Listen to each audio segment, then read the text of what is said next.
Bonjour et bienvenue dans l'épisode Au fil d'Horus. Aujourd'hui c'est un épisode un petit peu spécial cette semaine, ça sera sans Vincent. Aujourd'hui c'est vraiment du 100% fil d'Horus. Je vous fais un épisode dont je vais parler uniquement que des fibres entre guillemets d'été. Des fibres un peu plus allégées, des fibres un peu plus avec certaines fibres végétales à l'intérieur. Je vais vous les présenter. Il y en a certaines avec lesquelles je vais pouvoir vous montrer ce que certaines ont tricoté, ce que nous on a pu tricoter, vous donner des exemples. Il y a certaines bases que je n'ai jamais fait, donc que je ne pourrais pas citer de projets avec, parce que je n'ai jamais référencé ces produits-là. Voilà. On va passer base par base. Et puis voilà. Donc, toutes ces bases que je vous présente, je vais vous dire à chaque fois, en fait, tout n'est pas en stock là, aujourd'hui. Sortiront, je vous dirai à chaque fois si elles sont sorties. Enfin, aujourd'hui, nous sommes le fin mars. Et je vous dirai si elles sont sorties et celles qui vont sortir bientôt. Voilà. Il n'y a pas de date, il n'y a pas de date de prévue pour les futures. Elles vont arriver petit à petit. Toutes les semaines, il y aura une nouvelle base. Une nouvelle base. On va commencer vite fait. Enfin, on va pas commencer vite fait. On n'a pas commencé. On va commencer tout court. On va commencer avec la première base qui est déjà en stock. C'est une base que j'estime, moi, pour l'avoir tricotée, qui peut être vraiment utilisée en base fil un petit peu allégé. C'est la base BFL Soie. Donc BFL Soie, qu'est-ce que c'est? C'est une base, c'est une fingering. Alors tout ce que je vous présente là, seront des fingerings. La première base, c'est la base Theb BFL Soie. Donc c'est une base qui est déjà en stock chez Ophildorus, dans la boutique. C'est une base que je trouve qui est très très très intéressante pour un fil allégé, un petit peu plus fil d'été. Pour la simple et bonne raison que moi, en plus, pour l'avoir tricoté, c'est un fil qui donne un drapé, qui donne qui donne un drapé fantastique. La BFL, elle a une notoriété un petit peu de fil rustique, sec. Sur certaines bases, je vais pas vous cacher que oui, c'est vrai. La BFL nylon, la 100% BFL, elle a quand même ce côté rustique un petit peu, mais qui reprend tout son gonflant, toute sa douceur, une fois qu'on le lave et qu'on le bloque. Là, dans la TEP BFL soie, on n'a aucunement le côté rustique sous les doigts. Elle est composée de 55% BFL, 45% soie. C'est une 100 grammes pour 400 mètres.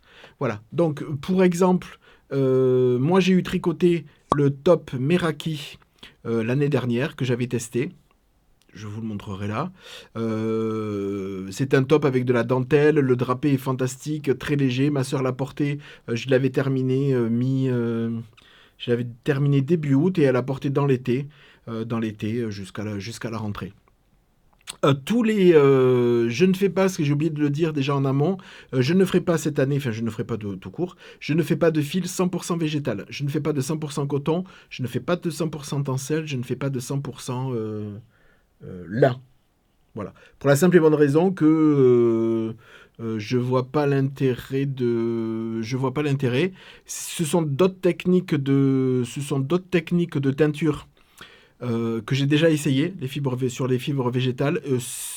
Alors attention, là je parle c'est juste un avis personnel. Je trouve pas ça du tout intéressant à atteindre, assez pénible à atteindre et pas du tout intéressant. Donc je veux pas réitérer. Et en plus, certaines fibres, dont le 100% lin, c'est vraiment de la corde, c'est vraiment pas super agréable à travailler.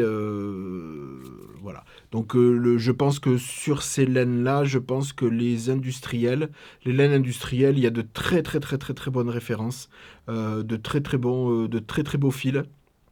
Donc pour là-dessus, moi je pars plutôt, si j'ai vraiment, je partirai vraiment pour de l'industriel pour avoir du 100% végétal. Voilà. Donc après, moi, ça sera forcément, il y aura de la laine dedans, il y aura de la BFL, il y aura de la mérino, il y aura plein de choses dedans. C'est pas un fil, de toute façon, faut pas se leurrer qu'on va pouvoir porter quand il fait 40 degrés en plein été, mais sur de l'intersaison, printemps jusqu'aux premières chaleurs et après sur des soirées un petit peu fraîches ou d'été ou alors à la rentrée à partir de septembre-octobre quand le temps recommence un petit peu un tout petit peu plus doux, un petit peu plus frais que pour arriver sur l'automne. Voilà. Donc la première base qui est déjà existante, donc il y a plein de coloris. Alors c'est une base qui contient, 45% de soie. Donc il y a des coloris comme ceci, des coloris que je fais, des coloris à speckle. C'est par exemple ces pyramides étoilées. Il y a le coloris donc moi que j'avais, d'ailleurs moi et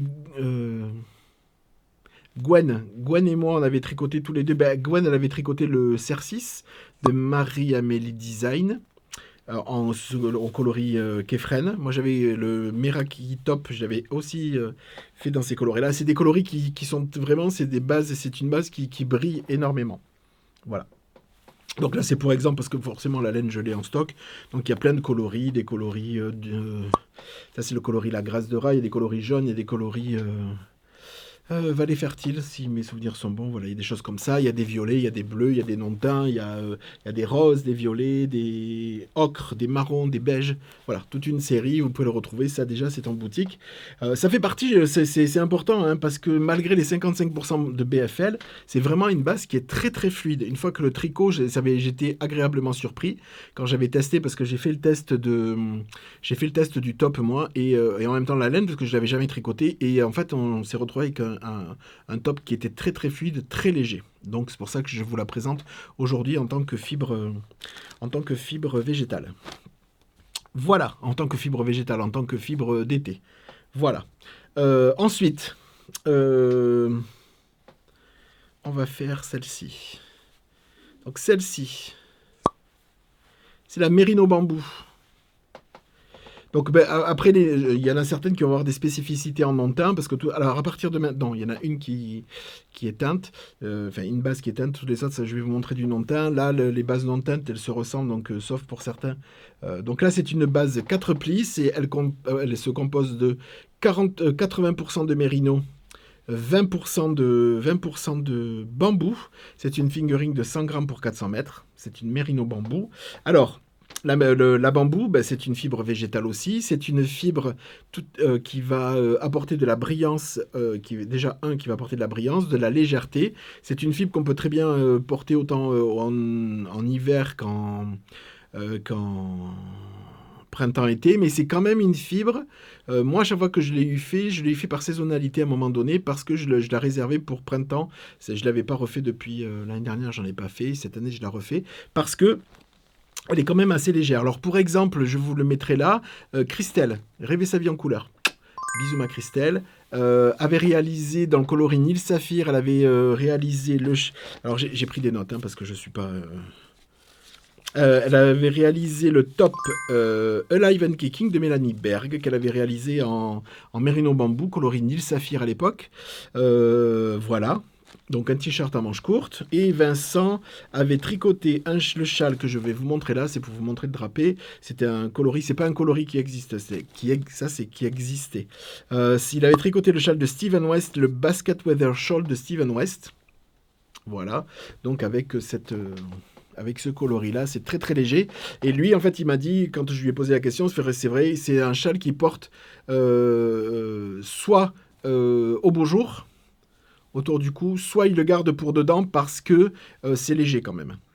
Alors c'est pas pas un immense châle non plus, mais c'est un châle donc il se le réserve pour l'intérieur et sur les beaux jours quand on voilà, c'est un châle, c'est celui qui privilégie en tant que pour sortir quand il fait beau là le printemps sur les beaux jours. Voilà, donc là c'est une réalisation qui a été faite avec la Mérino bambou. Voilà. Donc la mérino bambou, c'est une 80, donc je répète, 80% mérino, 20% bambou naturel, c'est 100 grammes pour 400 mètres. Donc elle fait partie des bases, d'été. Si vous me voyez jeter, parce que j'ai mis le bac un tout petit peu plus loin, donc je mets la laine un peu plus loin. Toujours dans la même lignée, j'ai pris cette base qui est connue chez certaines teinturières. Moi, je ne l'avais jamais travaillée. Je la référence cette année pour faire le mix entre cette BFL soie et cette mérino bambou. C'est un mix entre les deux. C'est la mérino bambou et soie. Voilà. Donc, elle est déjà, vous voyez, c'est reflexé. Donc, c'est la prochaine qui passe.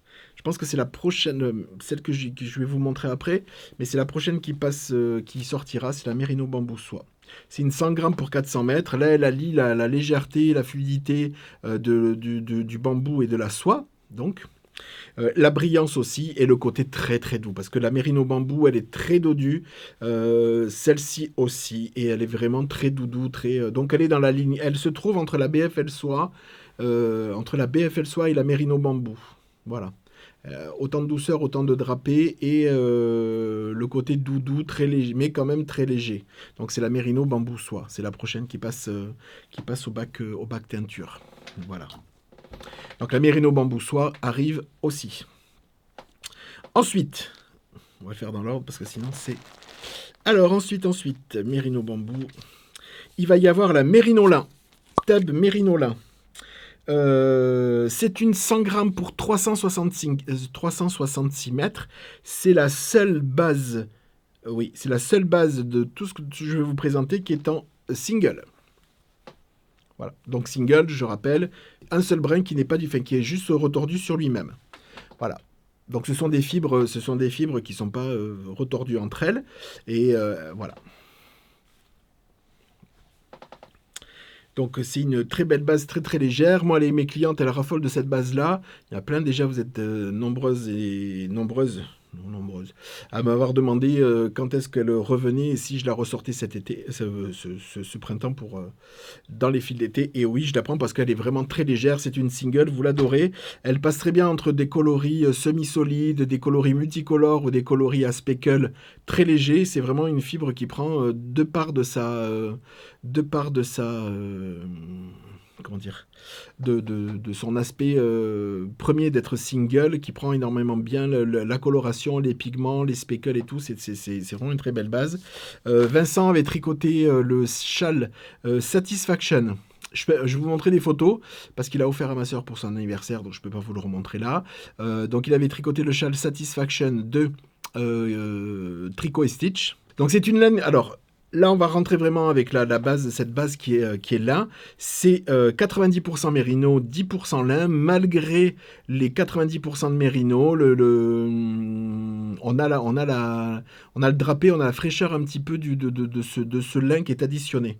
Là aussi, attention, c'est pas des choses, suivant la réalisation, c'est pas des choses qui sont apportées ou qui seront supportées en pleine chaleur, à 40 degrés, en plein soleil.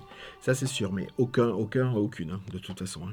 Donc c'est une laine qui est un petit peu comme un petit peu la BFL qui dans un premier temps avec le lin, là on voit vraiment apparaître une fibre végétale qui est un tout petit peu plus rêche, un peu plus rustique. Donc au toucher et au tricot c'est un tout petit peu plus rustique, mais qui reprend toute sa douceur. Je l'ai encore vu parce ma soeur est revenue hier avec le châle autour du cou, le Satisfaction, on l'a re-regardé, et c'est vraiment très très doux. Après un lavage et un blocage, il reprend vraiment toute sa douceur, et vraiment le côté un petit peu rustique, on l'oublie, hormis le côté rustique un tout petit peu, suivant le colorant, parce qu'il y a ces petits brins de lin qui paraissent. Voilà, mais c'est une très belle fibre, une très belle base. J'aime beaucoup cette base. L'année dernière, je ne pense avoir fait... Oui, j'ai fait que celle-là. Avec la BFL soie. Oui, en fibre d'été, j'avais fait que celle-là parce que franchement, chez moi, c'est celle qui marche le plus. C'est celle que j'adore travailler. C'est celle que, du moins pour mes clientes ou les nouvelles qui viennent là, elles en sont très, très, très, très contentes. Autant pour des châles que pour des tops, que pour des gilets, que pour des choses vraiment très, très fluides et très, très légers. Voilà. Donc ça, c'est la Merino lin. Donc elle fait 100 grammes pour 366 mètres, celle-là. Ensuite. Alors c'est celle-là. Donc celle-là, je vais pouvoir vous en parler, mais pas vous montrer parce que je n'ai pas fait de... C'est la première fois. Je m'excuse s'il y a du bruit de papier, mais je suis obligé, j'ai les colis en dessous. Donc la prochaine, c'est la Merino coton. Donc j'ai décidé de le travailler, ce mélange, cette année. C'est la première fois. C'est du 50%. 50% Merino Superwash, 50% coton piment. C'est une 100 grammes pour 400 mètres. Voilà. Donc j'ai fait un test qui s'est très bien passé dessus. J'étais agréablement surpris parce que je pensais avoir, avec 50% de coton, je pensais quand même avoir quelque chose d'un peu plus rigide. Vous savez, le coton, quand on le crochette ou quand on le tricote, c'est quand même, c'est pas super souple, bon, quand c'est du 100%. Mais là, 50%, je m'attendais quand même à avoir un tout petit peu cette rigidité. En fait, pas du tout. C'est très très doux. Et c'est très très souple. Même sous les doigts, je vois, c'est très très doux. Donc ça fait partie. Le coton, donc là, pour faire des petits... je mettrai des... Je pense que dans les fiches produits, je mettrai des liens vers des patrons qui utilisent ce mélange-là. Voilà. Donc je vais référencer de la Mérino coton cette année. Je les recasse bien. C'est pour ça que vous allez entendre un peu de bruit. Voilà. Ensuite, on va passer à une pour changer un tout petit peu, une qui est colorée. Alors, c'est une nouvelle base. Alors là, je peux rien vous montrer parce qu'en fait, j'ai deux tests qui sont partis sur cette base-là. C'est la nouvelle base qui s'appelle Thèbes Egyptian Yak. Donc elle est composée de 75% de mérino fin, 15% de lin et 10% yak. C'est la base qu'on vous a présentée avec Vincent qu'on vous a montré vite fait avec Vincent. Donc c'est celle-là coloris naturel en montin, donc avec ses jolis petits reflets. C'est une 2 plis, une 2 brins. Et donc là-dessus, il va y avoir des effets. Alors, donc 75% mérino, 15% lin, 10% yak, 100 grammes pour 400 mètres. Donc ça, c'est le coloris naturel. Quand on le reçoit comme ça, le coloris, il fait très... c'est un gris, hein.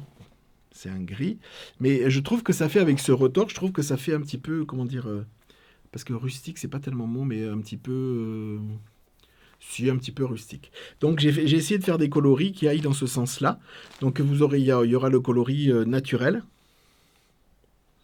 Après, il y a le coloris Konsu, qui est ce bordeaux semi-solide. Mais alors dans tout, ça sera pas du ça sera pas des solides, ce sera des semi-solides. Mais il y a quand même pas mal de variations parce que j'ai laissé un petit peu, moi comme je dis, c'est pas du tout le terme, mais que je laisse un petit peu transpirer la fibre dessous, c'est-à-dire que je laisse un petit peu réapparaître le coloris de temps en temps. Le coloris qui est atténué par le colorant, mais cette texture et ce coloris un petit peu gris dessous, et là qui est accentué, comme on le voit, avec en plus le lin. Voilà. On voit les fibres de lin qui dépassent. Donc ça c'est le coloris Konsu, qui est un bordeaux. Celui-là, qui est un ocre assez prononcé, c'est le coloris Amon-Ra. Il y a le coloris forcément Kefren, celui-là. On ne peut pas l'oublier. Il y a le coloris Cléopâtre. Voilà. Et les tests sont partis sur... Un test est parti en naturel et un test est parti en Konsu. Je crois que celui-là, le naturel, il est parti en test. C'est le sample du top, je sais plus. Je vais vous dire une bêtise.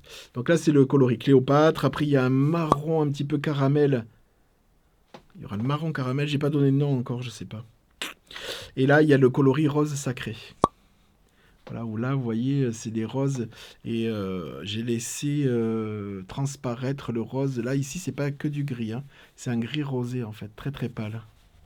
Voilà. Donc là, dans cette base-là, j'ai fait des coloris quand même assez... que moi, j'appelle un petit peu rustique, un petit peu terreux. Voilà, pour cette première base, pour faire des jolies choses, pas besoin d'avoir sur cette... Et je m'amuserai avec des coloris beaucoup plus frais, beaucoup plus... avec les mérino coton et celles que je vais vous montrer après avec les bambous, toutes ces choses comme ça, ce sera des coloris un peu plus frais.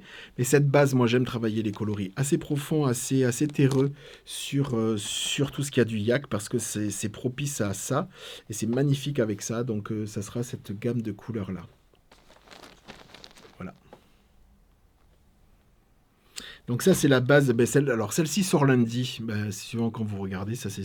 Non. Oui, elle est sortie lundi. Je suis perdu. On est dimanche. Demain, elle sort. Donc vous verrez jeudi. Donc oui, cette base est sortie. Pour vous. Voilà, donc ça, je le rappelle, c'est la Thèbes Egyptian Yak. Mérino, lin et yak. Oui, voilà. Et je sortirai un épisode je sortirai dès que je vais tourner les épisodes de samples au fur et à mesure, mais dès que les samples arrivent avec cette base-là. Je tourne vite l'épisode pour vous montrer. Voilà. Ensuite, une base qui était déjà existante chez Ophidorus, mais qui revient.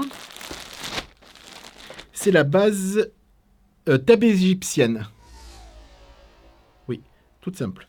Alors celle-là, c'est une 50% bébé alpaga, 25% lin, 25% soie. Donc c'est une base que je faisais auparavant. Donc je vous la présente comme ça. Elle est forcément, on va voir un petit peu de duvet, elle est poilue parce que 50% de bébé alpaga. C'est une fibre qui est très fluide. J'essaierai de retrouver des images de Chantal, fraîcheur Mentalo sur les réseaux sociaux. Gros bisous à Chantal. Avait réalisé, d'après mes souvenirs, le gilet ou pull ou top Juni d'Audrey Borrego. Je vous mettrai avec en coloris Cléopâtre. Voilà, dans cette base-là. En tout cas, il est agréable à tricoter. Comme il y a du baby alpaga, voilà. Il y a du baby alpaga, de la soie et du lin. Donc, ça fait un fil très doux à tricoter, très agréable. Hein. On est complètement bancal. Voilà. Je suis déjà bancale moi-même, si en plus je vous en rajoute. Donc oui, très agréable à tricoter. Ce n'est pas le lin qui vous arrache les doigts du tout, du tout. C'est très doux, très agréable à tricoter. Donc, c'est très fluide, tout ce qu'on veut. Bon, là, il fait lourd et il fait 30 degrés. Évidemment, forcément que c'est... Quand on rajoute ça, plus le top, plus un pantalon, ça fait un peu chaud. Mais ce matin, qui faisait dans les 24 degrés, j'étais très bien avec ça. Hein.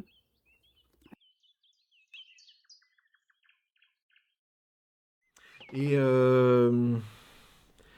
Christelle Desmaillés-Moi on a reparlé récemment. Chez Ophidorus, Didier, sur ce lin-là, sur cette fibre-là, je vais vous expliquer comment le reconnaître, le lin. Vous avez un mélange d'alpaga, qui est le côté poilu. Vous avez également, il me semble, de la soie. Alors, vous ne le verrez pas à l'écran, mais c'est ce qui donne un petit peu de cette luminosité. Et vous avez des fibres ici. Est-ce que vous allez voir? Voilà. Ici, des fibres plus drues. Voilà, là vous allez mieux le voir, ces fibres drues que vous allez avoir ici par exemple, ça c'est le lin. Donc effectivement, vous avez une fibre plus dure, plus drue. C'est pas grave, une fois que vous allez le porter, tout ça, ça va se lisser et ce sera extrêmement agréable. Je ne peux que vous encourager à tricoter du lin si vos doigts vous le permettent. Voilà, donc ça c'est une base, c'est une fingering 100 grammes pour 400 mètres avec baby alpaga, lin et soie. Donc là on est dans un drapé beaucoup plus fluide avec 50% de baby alpaga, mais on a vraiment la légèreté et la fluidité parce qu'on a quand même, il y a 50-50, hein, c'est comme un 50% mérino, 50% coton. Là on a quand même 50% de fibres, soie et lin qui sont quand même présentes, hein, donc qui allègent un petit peu ce côté alpaga. Voilà. C'est pas plus chaud qu'un 50%, ou un 80-20, quoi. Voilà. Donc ça, c'est la fibre table égyptienne. Voilà, 50% bébé alpaga, 25% lin et 25% soie. Et enfin, pour terminer, c'est la 50% mérino, 50% tencel. Oui, celle-ci, elle est 100 grammes pour 333 mètres. En construction 1, 2, 3. C'est une 3 plis. C'est une 3 bras. Donc là, fibre de lyocell, tencel, brillance et légèreté. Voilà. Là, on est sur du 50-50. C'est une fibre qui est très brillante. Encore plus brillante d'aspect que la soie. Et c'est vraiment une fibre qui est très légère, très douce aussi. Voilà. Je l'avais faite je l'avais teint il y a 2 ans ou 2 ans maintenant. Oui, peut-être. Oui, sûrement. Voilà. Donc, il donne des coloris un peu plus pastel, un peu plus doux, parce qu'on ne peut pas forcer Au bout d'un moment, il y a une saturation des couleurs et que ça ne prend pas au-delà, un petit peu comme les fibres qui contiennent par exemple, les mérinos bambou. Voilà, elles ont on a une limitation de densité de couleurs qu'on peut pas dépasser. On a beau mettre énormément de colorants ou aller au-delà d'un pic de saturation, comme on peut faire avec d'autres, et parfois ça prend un tout petit peu plus. Là, quand ça prend plus, ça prend plus. Donc on a des coloris. Si je prends des scribes, des marrons ou des cléopâtres violets, on va vraiment avoir ce coloris-là, mais vraiment un tout petit peu plus, voire parfois un tout petit peu plus atténué qu'un coloris à même densité, mais sur une autre base, un 95-15 à 100% mérino ou autre. Voilà, donc ce sont des coloris qui sont, du coup, par cette intensité de couleur, on peut faire plein de choses de façon naturelle et de côté printanier, estival. On n'est pas dans des hautes saturations, on est vraiment dans des coloris assez doux. Après, c'est à nous, teinturiers, à jouer. Et ce sera à moi à jouer avec les différents colorants. Les colorants, il y aura des bases...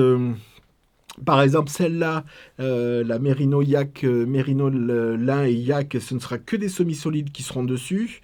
La Merino Tencel aussi. L'égyptienne que je vous ai montré 50%, bébé alpaga, lin et soie, celles-ci aussi seront que des semi-solides. Il y aura quelques multicolores, des coloris à speckle sur la mérino lin, sur la mérino bambou soie et sur la mérino bambou. Et sur la mérino coton, je ne ferai que du semi-solide aussi. En fait, toutes les fibres que je vous ai présentées à très peu de choses près, hormis sur la mérino lin, mérino bambou et mérino bambou soie, toutes les autres fibres seront en semi-solide. Mais sur mérino lin et sur les autres aussi, il y aura du semi-solide, mais je m'octroierai quelques coloris un tout petit peu plus spéculisés, un tout petit peu plus multicolores, sans être bariolé non plus, que ça puisse être utilisé vraiment pour des tops, sans effet pooling, des tops, des tops, des cardigans, des gilets et même des châles, mais voilà. En sachant que même sur les semi-solides, de toute façon, la règle d'or, c'est qu'il faudra quand même sur des semi-solides, qu'il faudra quand même alterner les échevaux. Ça, de toute façon, on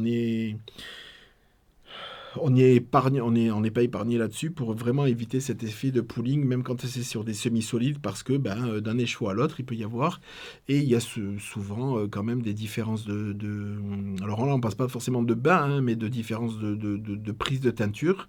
Donc du coup, pour éviter tout ça, il faut quand même alterner les écheveaux. Donc là, la règle s'appliquera là aussi à tous ces coloris et à tous ces coloris d'été. Voilà, je vais très certainement, là, parce qu'en fait j'ai énormément de teinture à faire. Les samples ne sortiront pas avant la sortie, je pense. Donc là, il y a la Merino Yakelin qui est partie. Donc celle-là, je ne ferai pas faire. Il y a déjà deux samples. C'est deux tops, je crois. Oui. Oui, c'est deux tops. Après, il y a des samples qui partiront, alors pas sur la Merino lin, mais sur les nouvelles bases. Donc peut-être sur Merino bambou soie.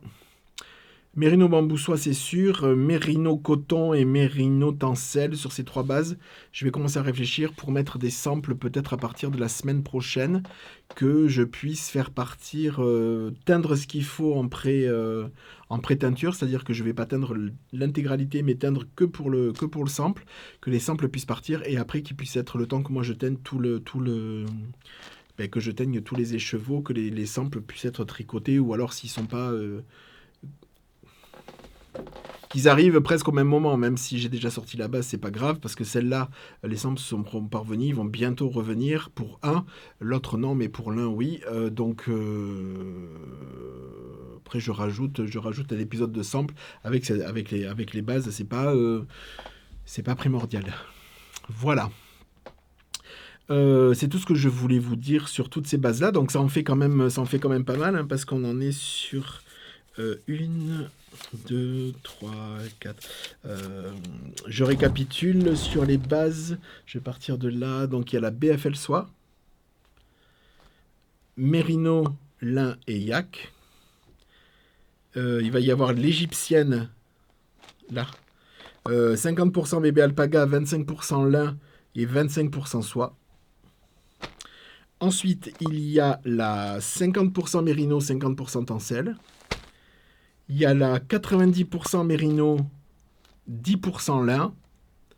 Il y a la 80% mérino, 20% bambou naturel. Et ensuite, il y a la bambou soie, mais je sais plus les pourcentages. Je vous les remettrai là. Donc il y a mérino, bambou soie. Voilà.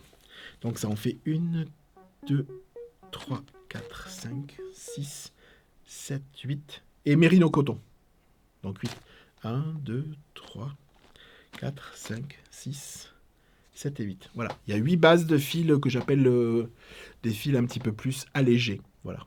Parce que fil d'été, j'ai peur de que ça soit vraiment pris en connotation fil 100% végétal, fibre d'été qu'on peut porter quand il fait 40 degrés ou des choses comme ça. Non.